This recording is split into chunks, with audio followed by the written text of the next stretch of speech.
है। ईसा मसीह का जिस दिन जन्म हुआ था उसे क्रिसमस त्योहार के रूप में मनाया जाता है। और उसमें देखिएगा एक सेंटा क्लॉज आते हैं, वो बहुत मोटे और लाल कपड़ा पहन के सबको कुछ ना कुछ क्या देते रहता है, मिठाई मिठाई। तो ईसा मसीह के जन्म को किस त्योहार के रूप में मनाया जाए?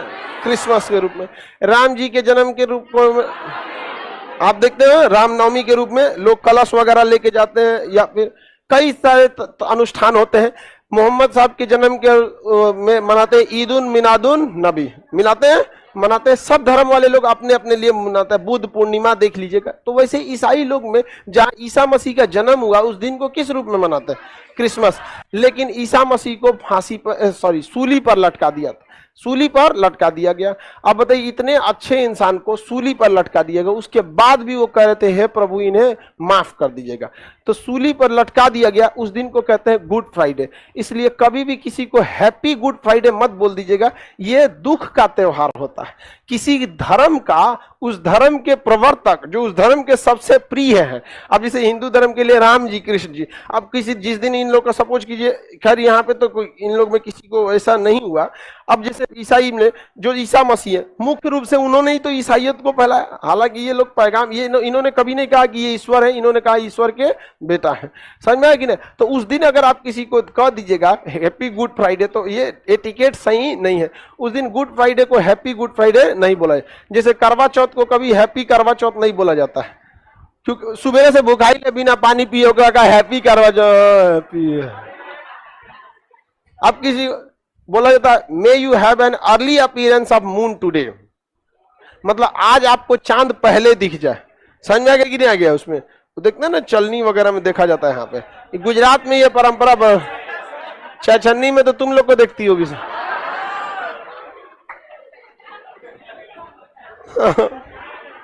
छन्नी में जिसका कंफर्म नहीं हुआ रहता उसको वेटिंग लिस्ट में छन्ने निकल यहाँ पे, तो राइसन कई को हट जाएगा इसमें। समझ में आ गया कि नहीं आ गया? दूर से देखोगे तो एक अटेगा, झांक के देखो कई को हट जाएगा। और चाहे छन्नी में, और अगर बेरोजगार रह गए तो सुई के बीच में जो छेद निकल यहाँ से, चाहे छन्नियों पर जगह नहीं रहेगा आप लोग का। तो अब मुहर्रम का त्योहार, सेम मुहर्रम के त्योहार में भी देखिएगा, मोहम्मद साहब जो थे उनके दो दामाद थे हजरत अली, और उनके दो बेटे सबसे बड़े इमाम हुसैन और इमाम हसन। अब जैसे धार्मिक रूप से जब आप किसी का नाम लेंगे, जैसे अब राम जी का नाम लेना, तो आप या तो राम जी लगाइए या तो मर्यादा पुरुषोत्तम राम लगाइए। तो नाम से पहले आपको कुछ ना कुछ आपको मोरल वर्ड्स जोड़ना है या तो बाद में जोड़ना है। तो ये चीजों का थोड़ा सा ध्यान रहिएगा। तो इमाम हुसैन, हजरत इमाम और हसन और हुसैन दो भाई थे, इन्हें करबला के मैदान में शहीद कर दिया गया। उन्हीं की याद में मुहर्रम त्योहार मनाया जाता। तो हैप्पी तो हो ही नहीं सकता आपको। अब किसी को आप बोल दिए हैप्पी मुहर्रम, तो क्या ये एटिकेट्स में आएगा? हैप्पी गुड फ्राइडे एटिकेट नहीं आएगा।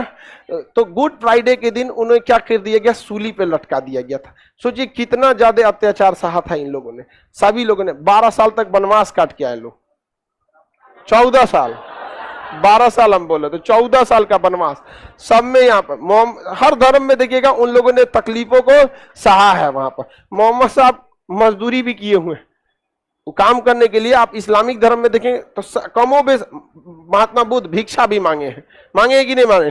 तो ये कमोबेश सबके लिए क्या रहता है? बराबर रहता है कि आपको सहना है। अगर नहीं सहेंगे तो आप आगे नहीं बढ़ पाएंगे। विद्यार्थी जीवन को भी धर्म से कुछ प्रेरणा लेना चाहिए कि राम जी यदि 14 साल वनवास नहीं काटे रहते तो शायद मर्यादा पुरुषोत्तम राम जी एक राजा बन के रह जाते। अगर कृष्ण भगवान युद्ध के मैदान में न उतरे रहते तो केवल कृष्ण भगवान एक राजा के रूप में रह जाते, हम केवल बाल कहानियां पढ़े रहते। समझ में आ रहा है कि नहीं? तो जब तक आप तपाया नहीं जाएगा तब तक ही सोना चमकेगा नहीं। तो आप लोग अपने इसके लिए तैयार रहेंगे, आप लोग हमेशा तपने के लिए। तो ईसा मसीह की जिस दिन सूली पे लटकाई दी गई उस दिन को किस त्योहार के रूप में मनाते हैं? Good Friday.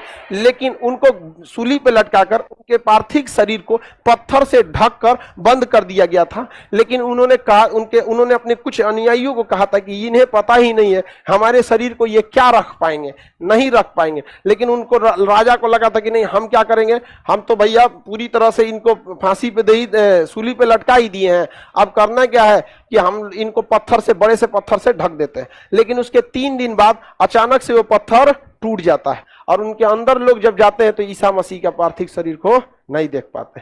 तो उन्होंने कहा भी था कि इन राजाओं को क्या पता है कि ईश्वर की मतलब शक्ति क्या चीज है। तो उसके 3 दिन बाद कौन सा त्योहार मनाया जाता है? ईस्टर।